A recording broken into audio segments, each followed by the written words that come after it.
Okay, this is my second attempt of recording this, because apparently the first time I recorded this, it actually turned out to be, well, strange for some reason.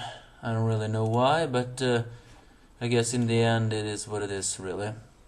It's different different stories of it all. Sorry about that sound effect, but it's the One Piece chapter 932, and this is my second attempt of doing this.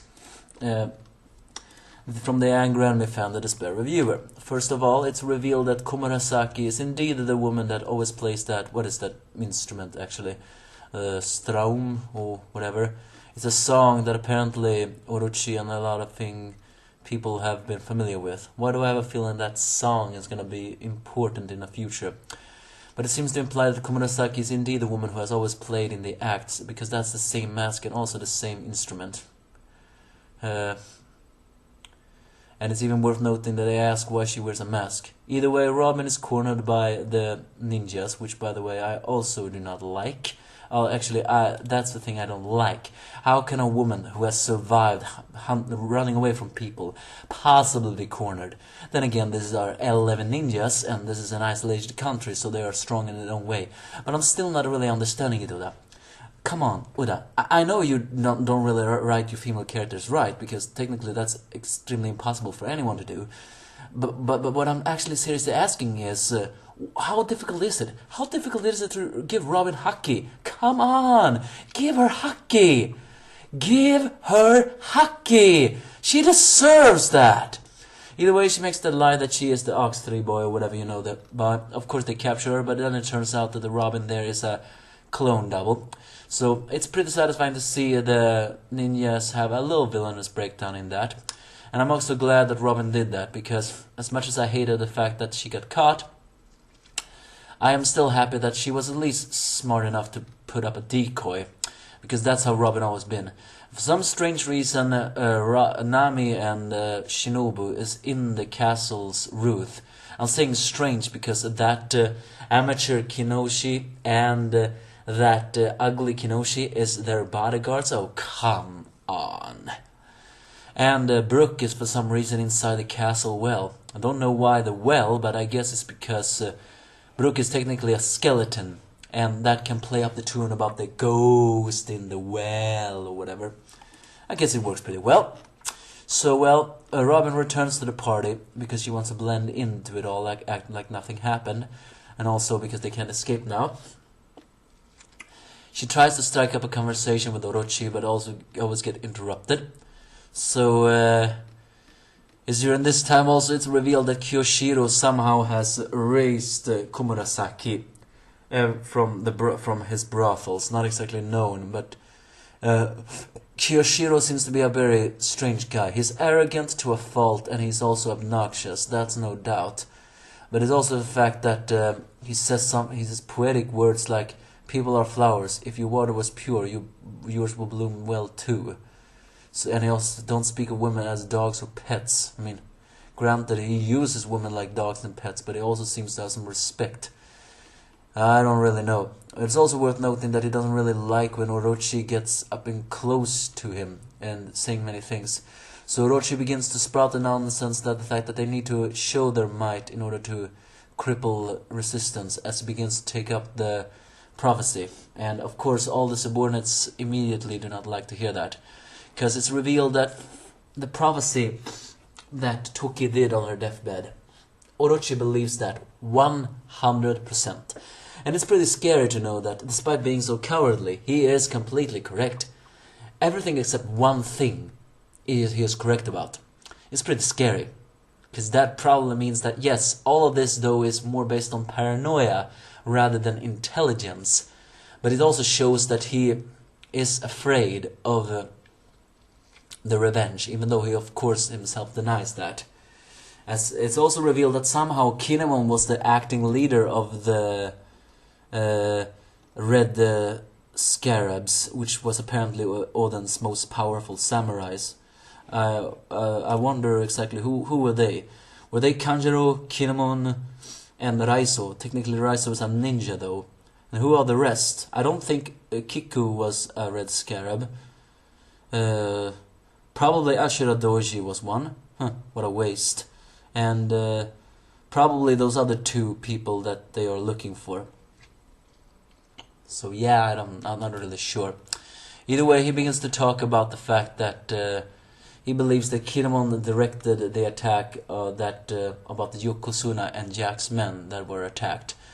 And here's actually where he is wrong. Kinemon told the team Straw Hat to keep a low profile until the time is right.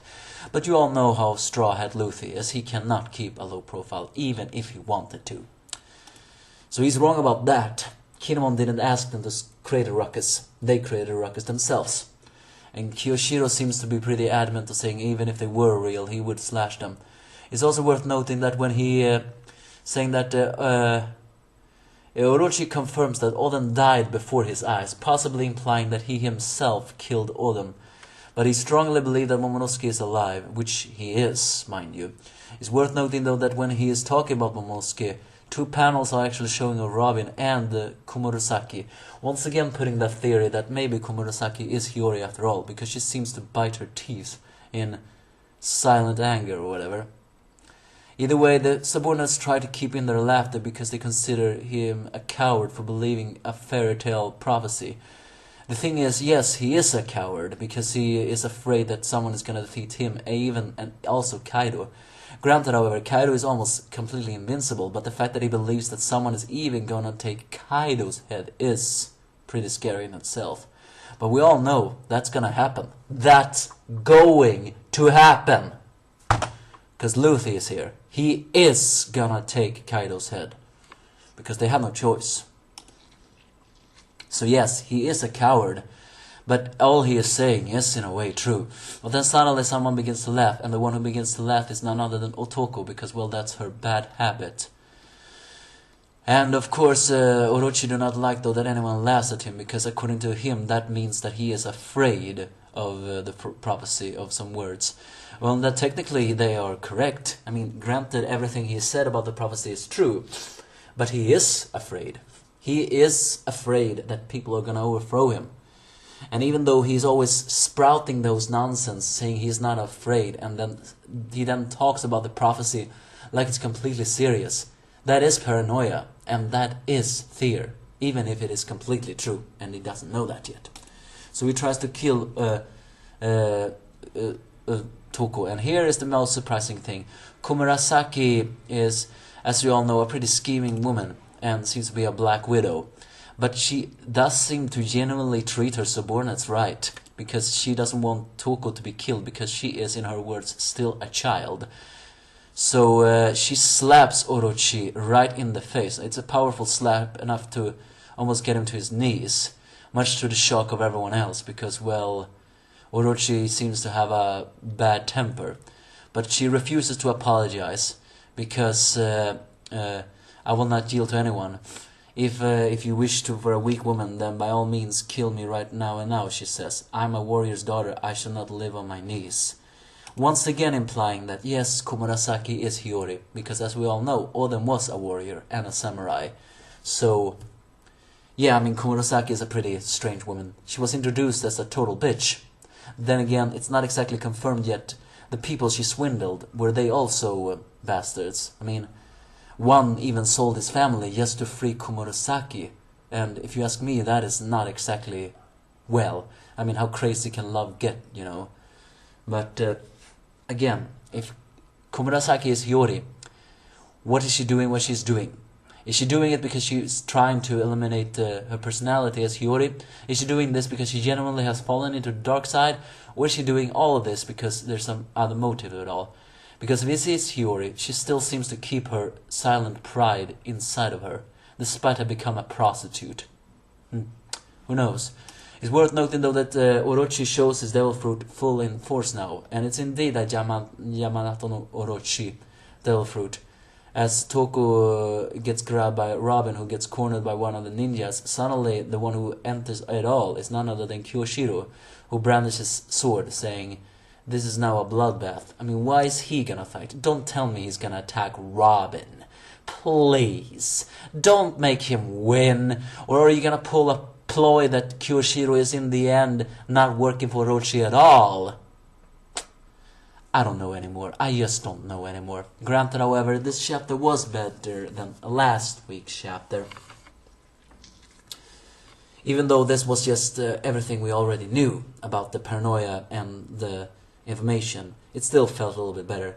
Don't like the fact that Robin's being cornered by these ninjas. Come on with her. Why can't you just give her haki? But Komurasaki did show one pet the dog moment here. She does care about her subordinates. And she is valid about the things that she does. But I guess time will tell if she really is who she is.